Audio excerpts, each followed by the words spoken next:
that time again, that time whenever I do a thing, and that thing is star storytelling. What kind of light do we want to have for this moment? Red, because the sun is in Sag at the time of this next full moon. The ruler of Sag, Jupiter, is in Taurus. Maybe green's better, but where's Venus? Venus is, thankfully, still in Libra. That's an air sign, so maybe we should go back to white. But it is conjunct the south node, I believe. So that's a little gnarly. Does this stuff mean anything to you? Maybe not. But that's why I'm here. That is why I'm here to try and help you understand a little more this transpersonal art. This experience of looking at symbols and trying to make sense of the experience, trying to offer insight into good ways to handle existing, being a part of the big pattern, the big universe that we're all connected to, a product of integrated aspects of. We begin with the sun. The sun is in Sag. I don't know if it's going to be best to show it like this or to probably take it off the.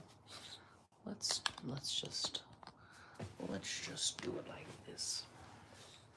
So the sun is in Sag. We'll just confirm the date, the 27th of November. So what is the sun like in Sag? Just to sort of give us a basic platform to begin. Well, I think it's great. I think it's a great thing. The sun likes to be in the fire signs for shizzle. It is ruling in Leo, high summer. It's exalted in spring because, by gosh, the light is going to come out and melt the winter. We're gonna do this. I got this.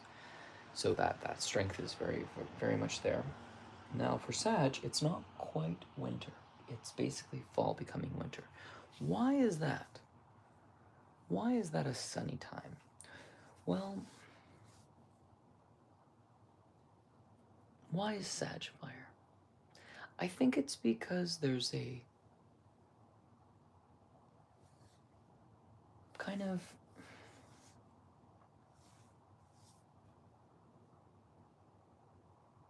festive, optimistic energy that is perhaps a bit fantastical, perhaps a bit mystical,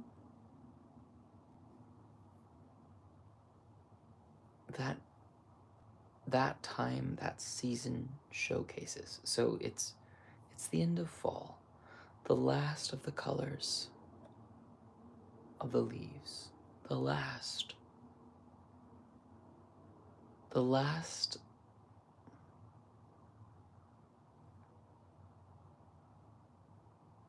oh, it'll be fine. We'll do it. We can handle it. It's not, we'll get through winter, but it's not winter yet. Let's just enjoy the work of harvesting, more or less wrapping up. And there's still capacity probably to move around without too much winter trouble. There's still things you can squeeze in, still little moments that you can delight in and you can entertain. It's fun. It's fun. It's that cushioning, you know? It's the it's just the little thing that you need to get done, to enjoy that connection. Obviously, in the tradition of the United States, it's associated with Thanksgiving a bit. So there's a merrymaking, sharing, generous, abundance sort of a flavor. It's ruled over by Jupiter, and that Jupiter is in Taurus. Now, if you look here, you see the Sun in Sag, with the ruler Jupiter and Taurus. Now, these two signs, Sag and Taurus, they are very different. So basically, we've got Gemini and Sag opposite each other, making those like masculine opposite forces. So Gemini is very much fantasy opposed. That doesn't mean that people who have Gemini stuff in their chart can't write fantasy or can't disseminate, fictional energy, larger than life, abundant kind of energy. Gemini, though, is much more practical. It's like Sagittarius is a spirit animal journey, whereas Gemini is a massage. Sagittarius is probably willing to take some drugs, whereas Gemini is probably willing to, execute on some sort of like kind of sporting ritual or building something with your hands. Like it's Sagittarius is more prone to like joyful pleasantries that sort of celebrates the moment, as opposed to Gemini, which is more about instructing, making use of the kind of very dexterous human capacity and intellect. They're both very much appropriate and can be very meaningful, but Gemini is just a little more idea-based, logic-based. It doesn't necessarily like strongly identify with a side, whereas Sagittarius, it's more passion, more impulse kind of a thing. I wouldn't say it's highly emotional, because optimism doesn't really seem like an emotion to me as much as a sort of like approach or a principality. But why am I talking about that? Because of course that's the axis of the sun and the moon, because it's full, they're at opposite places. So this is like the culmination, the furthest distance from one another. So in the story, there's that full moon, big energy, like you're really dealing with it as it is in the max.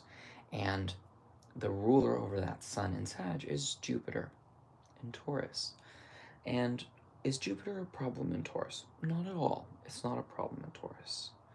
It makes a nice aspect actually to Pisces. It makes a sextile aspect to Pisces. So one of the things that Jupiter does whenever it's in Taurus is it actually sextiles Pisces. So it sends energy more easily to the sort of transpersonal fishy sign. Here we are all together in the sea. Come along, stay with the group. But because Jupiter's in Taurus, it isn't making that sextile relationship with Sagittarius. It's actually making essentially no aspect, or the quintile aspect, which is not really an easy aspect to deal with because there's not a natural sort of affinity between Sagittarius and Taurus. Now, they're both ruled by benefics though, so they both want to do good things. Taurus is in a little more, I think, time-tested, comfortable, sensual kind of a way, whereas Jupiter Sag energy is more in a kind of dreamlike way, but not in the same. It's like a waking imagination. It's yeah. Sag definitely has a sense of true optimism and spirit. That's. I'm not saying Taurus doesn't have that, but it's like the way that a Taurus is like, I've had this chocolate, I've had this cheese, I've played fetch with this puppy, and it's good, and I like it. Whereas Sag is sort of like, kind of a little more dreamy, and maybe a little less practical about what it likes. So there's so much going on in Sag. But let's first follow the rulership chain of the sun. So the sun in Sag, ruled over by Jupiter and Taurus, which is ruled over by Venus and Libra. Boom, we stop. Venus is in Libra. So basically, you can see that Venus is at approximately 21 degrees and the south node is at 22. So it's like the tail of the dragon. This is where the eclipse happens. So it's an interesting axis to keep an eye on. Because the dragon energy is there and it's sort of demonic, and if you think about the dragon, I don't want to necessarily make it a bad thing, because that's I don't like to use astrology in that way, but because there's this sort of like shedding, shucking of the skin that you don't need anymore. It's like the beast, like that's sort of the energy that I am wanting to say about the tail. It's like it's the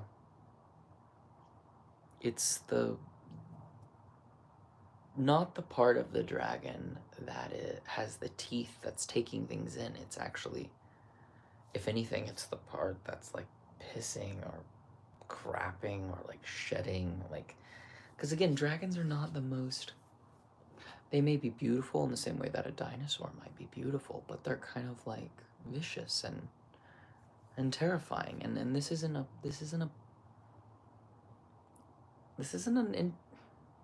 what am I trying to say?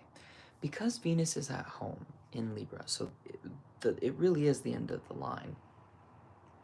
And she is in her masculine home, so really the she energy of Venus is, it does feel very feminine. It does feel very like girl, daughter vibe, like feminine.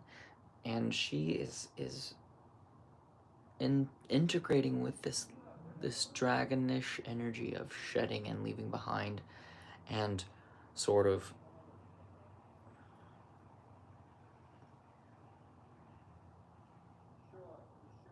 kind of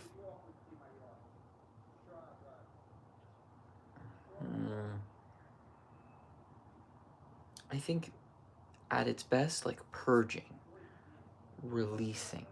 So how do you integrate a very happy Venus that is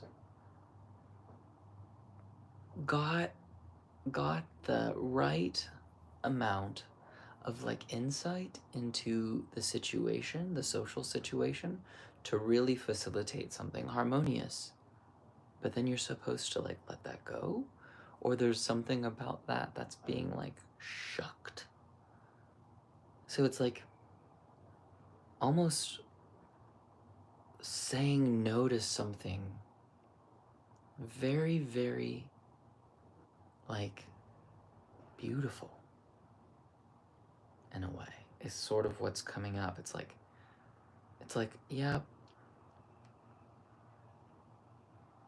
I do think that there's a clarity around like what is appropriate and what is principled and what is comfortable and what is reasonable, what's fair. That's like, and yeah, I'm gonna let that go. And it's very strange.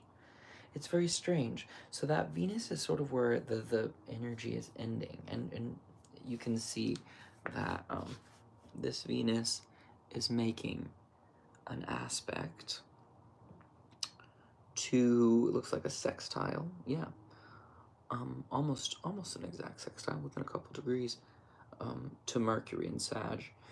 But let's backtrack. So we're gonna start again with this Sun, now that we've kind of seen what it's doing, and we'll go to the Moon. The Moon is in Gemini. The Moon is on the other side. So what is the Moon in Gemini like? Well, whenever I encounter Moon in Gemini energy, I find them to be a bit wishy-washy, right?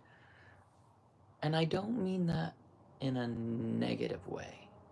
I know that wishy-washy is a negative kind of expression, but I genuinely do find them to be wishy-washy. So, like, very okay with changing plans, easily get kind of swept along onto something new, something next. So it's very adaptable, it's very changeable. It doesn't necessarily offend me. It doesn't necessarily bid bad about them, but it is not the most reliable. So the Moon really likes to be in Cancer, and it really likes to be in Taurus. So the thing about the Moon in Gemini is it's in between those two really great places. So like by proximity, like the Moon, and the Moon moves quickly, so it's like something very good and comfortable for itself, maybe a bit brash, but good. Moving into, that's Taurus, then the Moon goes into Gemini, where it's like, oh, there's that good thing, but there's this other thing that's more safe and more nurturing and more inclusive, and once it gets into Cancer, then it has even more power to disseminate that sort of comfortable, safe intuition. So it's like, so but Gemini in the middle, it isn't actually in one of those spaces, but it's near them. So I just get the sense that it's like, it's fine. It's fine, but it's because it's not like when the Moon's in Scorpio, where it's like struggle city, or if it's in Capricorn, where it's like just not attuned very well, I would say.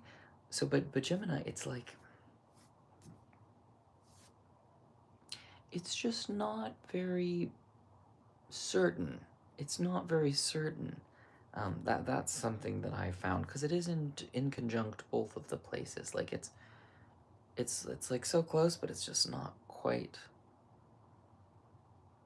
getting to do what the Moon wants to do. And then that sounds very harsh. So if you have that aspect natally, basically that wishy-washy, that like not, it isn't happy doing this thing, and it's not in its little base. It's a little more curious, but it's near that portion of the zodiac. It's like, anyways, it's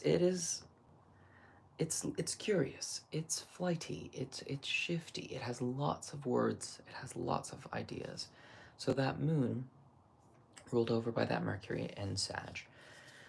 Mercury and Sag is pretty unfortunate, right? It would much rather be on the opposite side.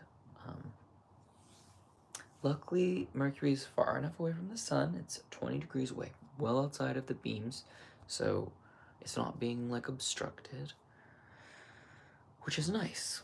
It's very nice. But that Mercury and Sag, again, when you have the sort of trickster messenger energy, the ideas being shared, in the dreamy not as dreamy's more Pisces. It's really more fantasy. It's like a more waking. It's maybe that's what it is. It's like, I don't know. I struggle with Sag energy. It's basically, so when you have someone who's like, very committed to their deity, their god, there's a part of me that doesn't want to take away that from them, because it does provide them a sense of comfort and stability. But then another part of me is like, well, but the flip side of that is it causes destruction sometimes, and it sort of justifies egotism and narcissism at times too. So it's like, and I know that religion's just one example. There's many different things, but like I find Sag energy sometimes to be like so problematic. So let's just say someone, has like this fantasy that like something bad is going to happen to them. It could, like, sometimes the fantasies could happen, but like, can't we wait for it to actually happen before we, like, I'm not saying don't plan and don't consider and don't use your capacity to navigate well, but like, there's a square from that Mercury, also from Neptune and Pisces, which anytime you have a square, it's like, it's not easy, because reality is putting up like a thing that wants to redirect, and you have to balance with it. So there's this intoxicating, dreamy sort of exact aspect between Neptune and in Pisces and Mercury and Sag.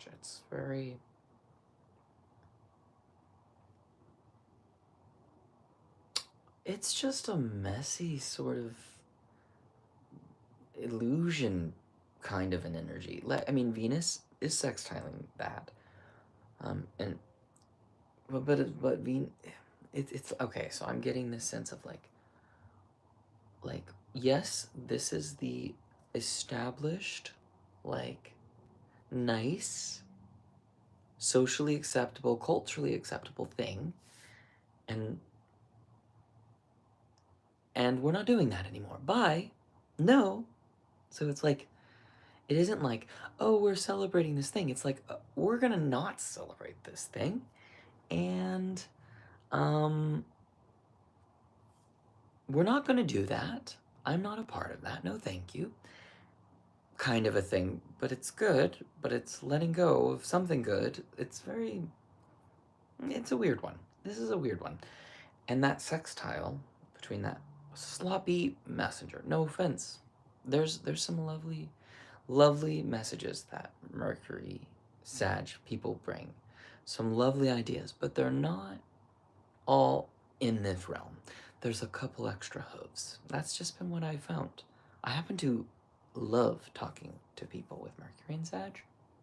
Okay? But it's not good. It's not good for messages. The messenger god prefers to be in another place. Exactly the opposite place. And it's not there. If you have it in your natal chart, it doesn't mean you're bad. It doesn't mean, it just means that maybe there is a level of fantasticalness that your communication messaging has. There are very appropriate ways to channel that. There are very appropriate, fun, enjoyable, pleasant things that you can do with that. But I don't think that the sort of A to B, like problem solving, clear ideas are gonna be as easy for someone like that, or certainly not when it's being squared by Neptune. But there is that support of like the social Libronic release. That's a weird one. Supported by letting go of something very, very good. That's so weird to say. I don't know. We'll see. We'll see how it affects you. So for me, it's something about finances and money. That's like being released, some sort of possession that's being released. Yeah, it's very interesting. It is very interesting.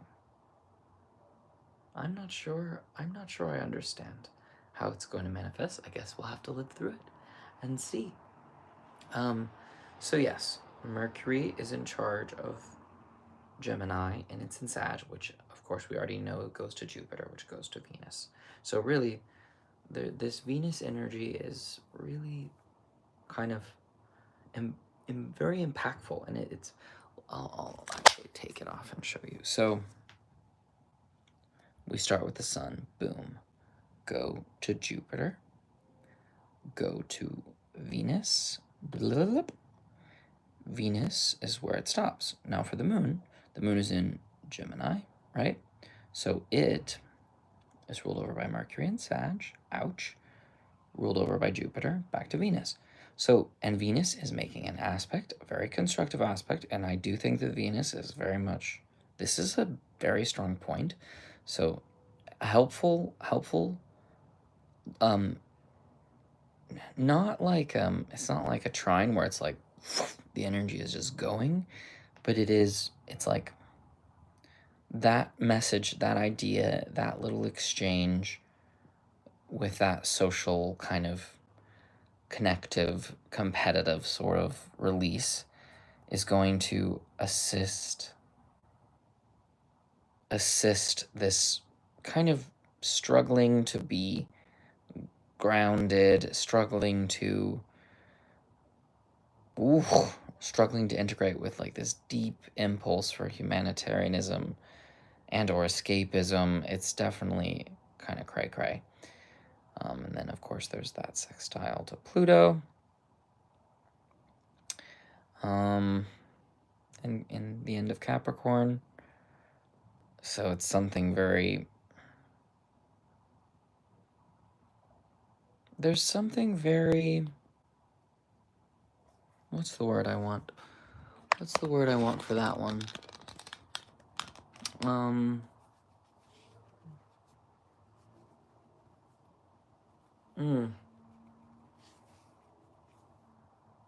I'm scratching my head, literally. I'm trying to see if there's an intuition that's gonna come. It's such a distant one. It's so distant. Pluto's not even considered a planet. It's like...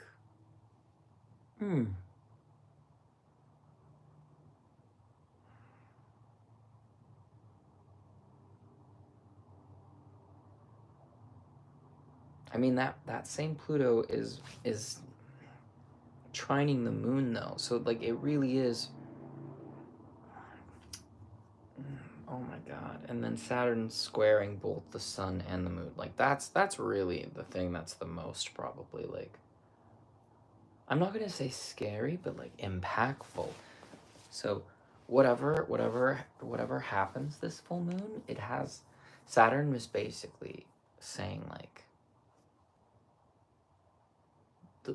The consequences of this are lasting, and there's a lot of potential here. There's a lot of potential to manifest something. I think with oppositions, it's like you've met it, you've experienced the other thing, it's right there in your face, and Saturn is like, it is really in your face. It is absolutely firmly manifested within the boundaries. Like, it must honor them. It's like very strong. The luminaries are being squared pretty seriously, and Mars is conjunct the sun.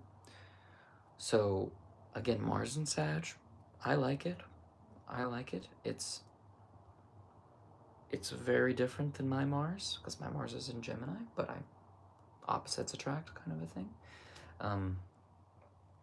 That Mars is definitely under the beams, though. Like, definitely under the beams of the sun. It's nearing its conjunction. And when I say that, it's like I'd already had its Kazemi, so I don't. That happened in Scorpio, thankfully. It's even a better place to have it. But so I mean, I don't think that they're going to interact. I don't think Mars is moving in that direction. I think it would be too soon for it to interact. I need to go and see, like, because whenever planets are spinning around each other, from our perspective, like it this is why you have retrograde planets and stuff like that. But anywho, like this is a very fiery, hot sun. It's got a little extra boost from Mars, and mm, hmm, it's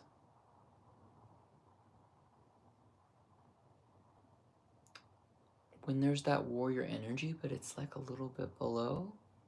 It's a little bit below the surface. The way that I see the sun being under the beams, it doesn't mean that like Mars is rendered useless. Like the warrior energy is still there. Like the story that's coming up now is this sense of like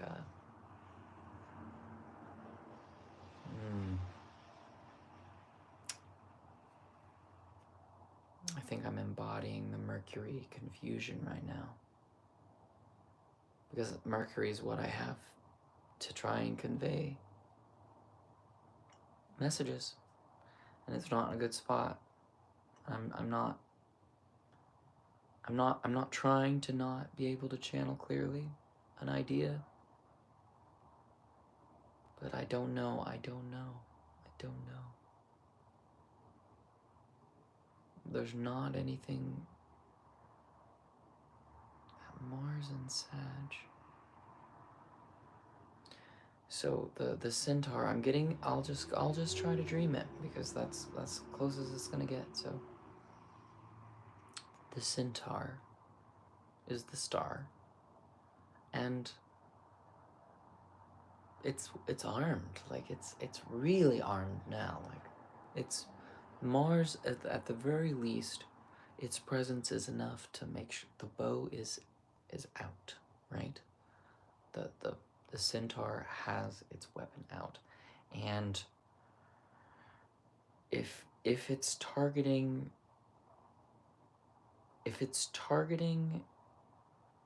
anything at all, it's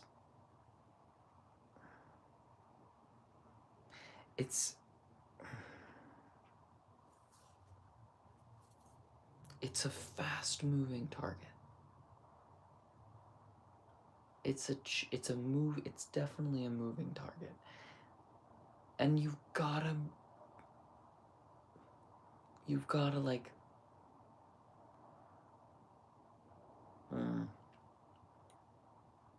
you gotta get on the board. Like you've just gotta. And if you don't,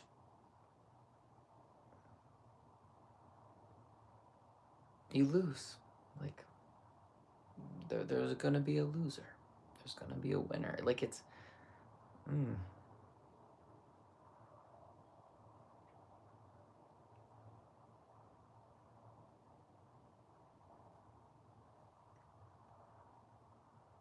I'm trying to think about my chart and how it might manifest. That Venus is essentially in my second house ish, on the cusp of the second house. So it's certainly relating to sort of like my possessions, maybe even my body. There's something about letting go of a possession or of a body. There's letting go of some sort of like partnership, some sort of connection that's connected to an exchange of messages. There's some sort of like yeah, it's an interesting thing. It's an interesting thing. It's a more private part of my chart, a more ancestry part of my chart. It's definitely in the ancestry family kind of a situation. It's interesting. Some partnership, some I'm trying not to take it totally negatively, but that if you look at Pluto, like Pluto is being sextiled and trined. Like there's a lot of constructive, I'm using the word constructive because of the Capricorn, towards achievement, like moving towards an excellence that's assisting Mars and the Sun. The Moon is getting that assistance. And the Moon is also being squared and opposed by them, both malefics. I mean, it's just, I don't know. And that's okay. That is okay. So what am I doing this for? If I don't know, if it's not like I have the answers of what's to come, then why do this? Like if I'm not even gonna believe in the predictiveness of it, well, we'll just see. I kind of want to watch my previous forecast and just sort of think about what I said and what I actually experienced, and then just sort of try and compare, and then really ask myself, is this valuable? Am I positioning things in a way that resonates with people? I'm watching my body sort of twitch. Part of me is I'm feeling energy.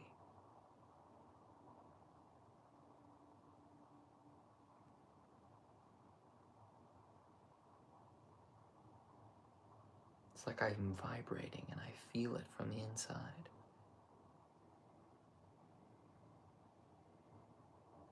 It's quite amazing.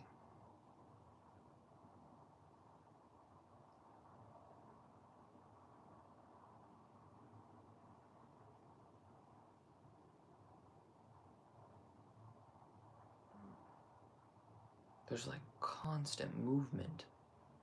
Every now and then it just crescendos.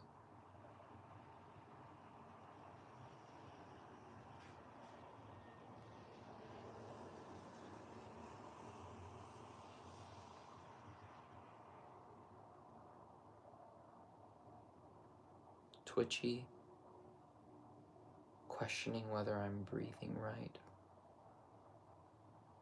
There's a part of me that's just trying to let go of any sort of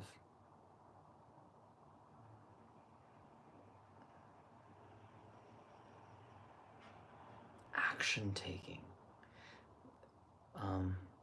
I'm listening to a book called Whispers of Eternity by Yogananda, and it's interesting. It is interesting. He's talking about harnessing the power of the ego.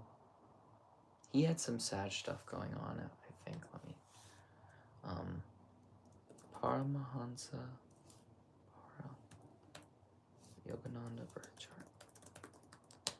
But it's all that Sag energy is going down to Taurus, and again, they're not making an easy aspect. So I don't think Sag means to do anything wrong, but because Jupiter is in such a comfort-oriented, practical, day-to-day, pleasure now kind of an energy, that's where the focus is. It's just making me think that there's this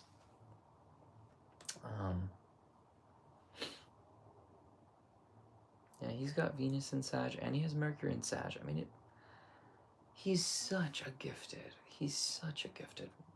creator of ideas, and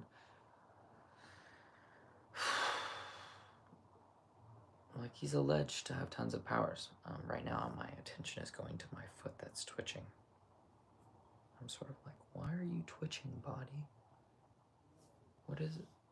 I mean, it's not bad. But a part of me just wants everything to just completely stop. I feel fat. Like I did nothing but watch TV and eat today. Like every breath, I'm like, why are you breathing? Like that's the level of like inner world that's going on right now. I don't even.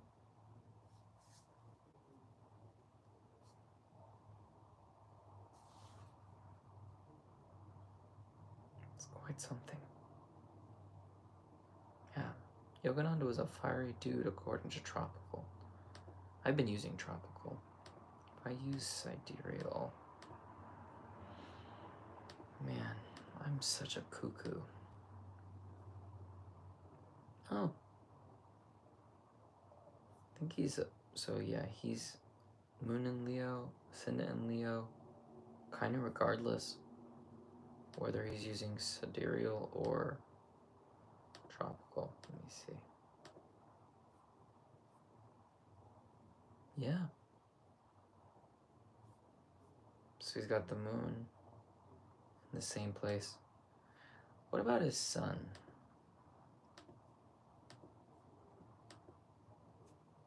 No, yeah, he has a Sagittarius sun in Sidereal. Jupiter in Pisces, Mars in Pisces. Like, which one is better? Like, which do I think? Which one is better?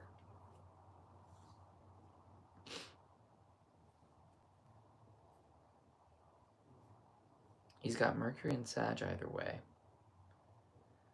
Venus in Scorpio feels a bit.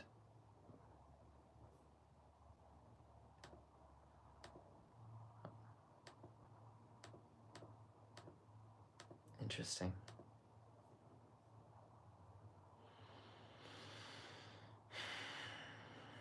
Mars in Pisces, Jupiter in Pisces. Jupiter, but I mean, I guess he was very.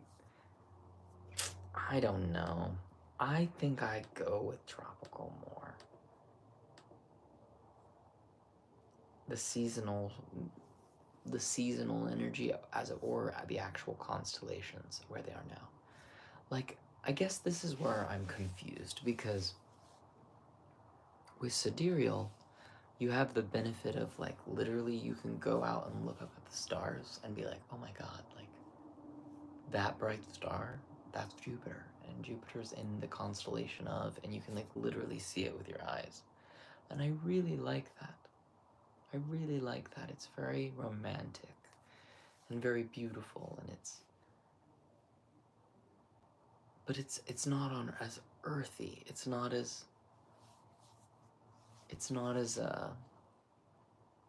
there really isn't a right or a wrong one, though. I can see how you get benefits either way, but when I look at his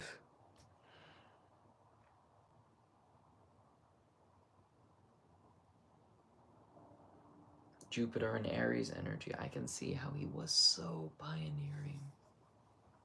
But I also can see how Jupiter and Pisces is. Either way, if he had Jupiter and Pisces, then basically it all goes back down to Jupiter, which makes sense. But in Aries, he has a Mars in Aries. And he was such a fiery, independent person. And Jupiter supports him. So it's there really isn't, his Jupiter and Mars energy both work really well. He's got the moon in Leo either way. The ascendant in Leo either way. But I guess the difference is the sun in Sag or the sun in Capricorn. I'm like rocking. Sometimes I just notice my body and I'm like, what am I fucking doing?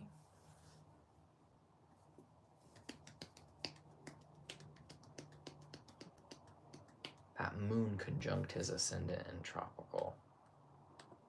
Whereas in Sidereal, I don't think it's conjunct the ascendant. Let's see. No, it is. It's just at the beginning of Leo. The moon is at 2 degrees, yeah. Damn, that moon conjunct ascendant. He was a very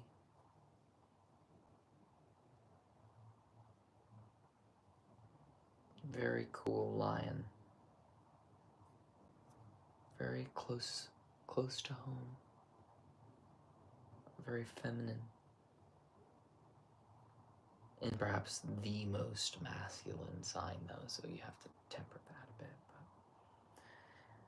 But in some ways, I don't know if do I think Yogananda was a Sagittarius sun or a Capricorn sun?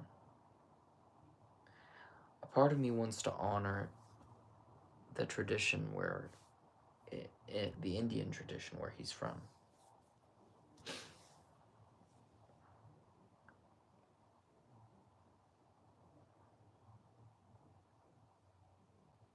Which one? Which one? Or if I use my own chart. Like if we were to use, okay, so if I go back on this chart, let's see. Let's go to AstroSeek. I'm going to do, this is very poor messaging. This is very poor messaging. I'm yawning and sort of just doing whatever the fuck I want. Okay. So let's go to the chart for the full moon.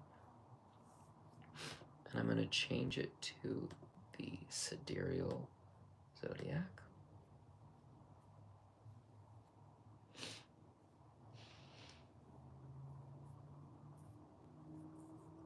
This one has that conjunction in Mars, the Sun in Mars, the Moon in Taurus. Mercury has just entered Sag, so Mercury is the same. Yeah, communication is definitely... Ooh, and Venus in Virgo. Ooh. Yeah, see, what I like about it is no matter when you choose, this arrangement has some gnarly bits, but like in this configuration, it's still got that letting go, and there's the love, but it's like letting go of something that was probably not going to work anyways.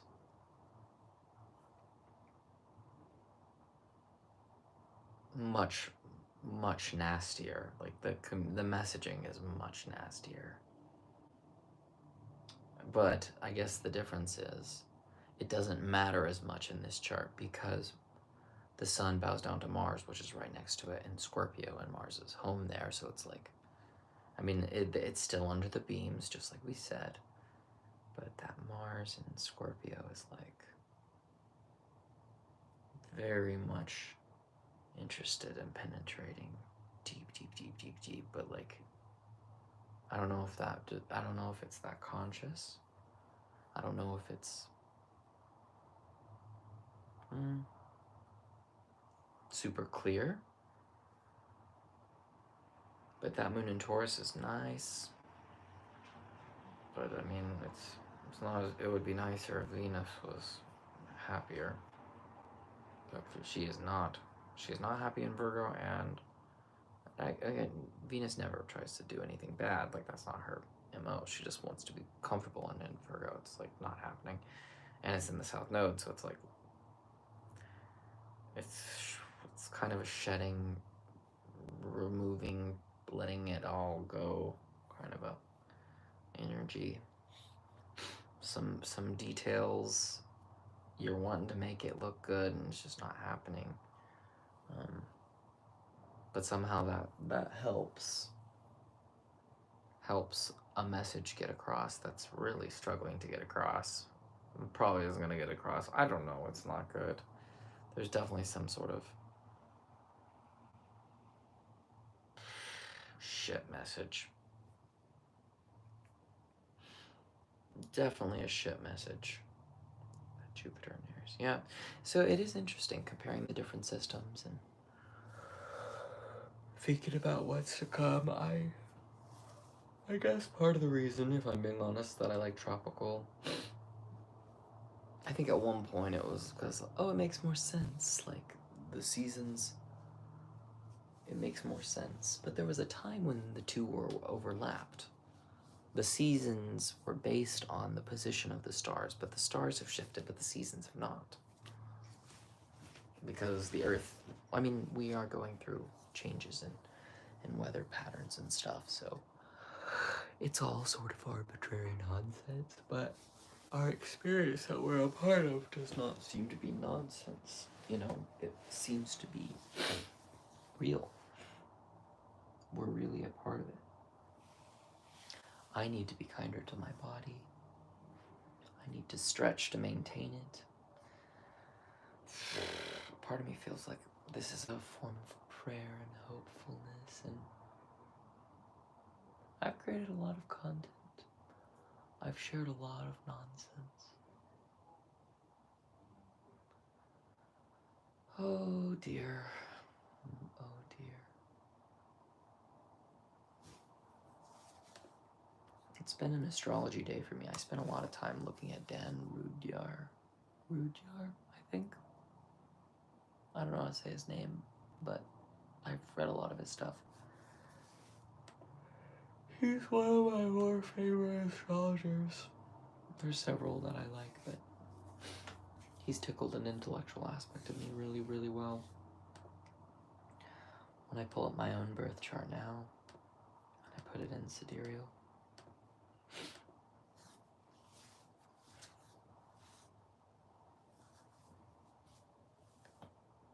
in some ways, the shifting from the tropical, I'm also a Leo rising then, and I have Leo's ruler, the sun in Pisces, which is in conjunct.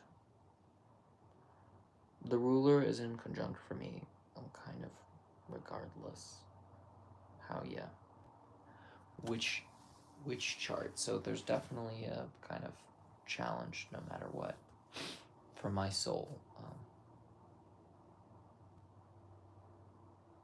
Yeah, I don't know about this debate, but I have Mercury in Pisces, which is, see, in some ways it makes sense that my messages are like being lost at sea and they're not really landing.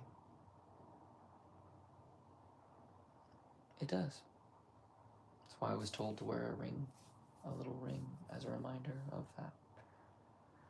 Super humanitarian, dreamy messenger. Like I'm talking to a person who has a Mercury in Pisces frequently. He's a good friend. If a friend is someone who cares and checks up on you and reaches out, I mean, he's a nut. He's a nut. But a lovable nut.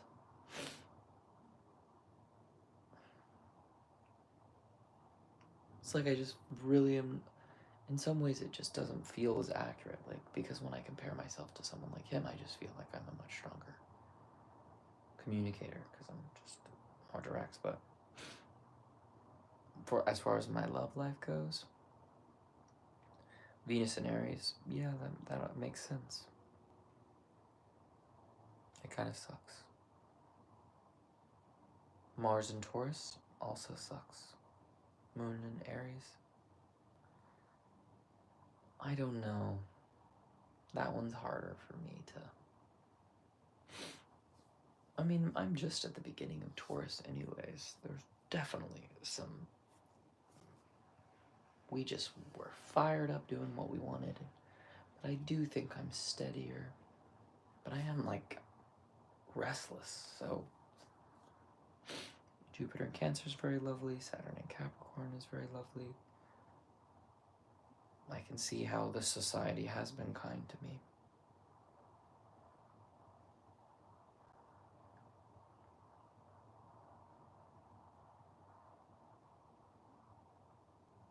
It's interesting. It is interesting. Mars in Taurus sucks. Yeah, but anyways, I'm just talking about myself now. I've kind of abandoned what I was initially going to do.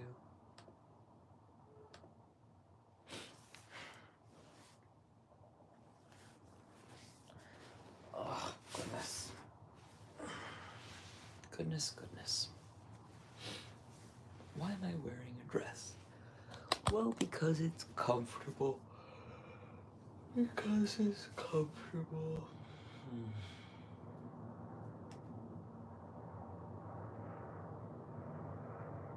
I'm squirming. I might try to watch my previous forecast if it's not boring. It might be boring. Or I might listen to an interview with Ram Dass. There's audiobooks.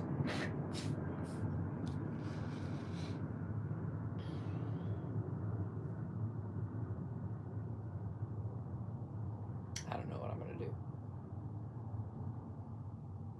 So many things to try. But I don't know, there's a part of me that's sort of slipping back from executive, controlling, just picking stuff that I could rehearse for my music. I need to set an alarm.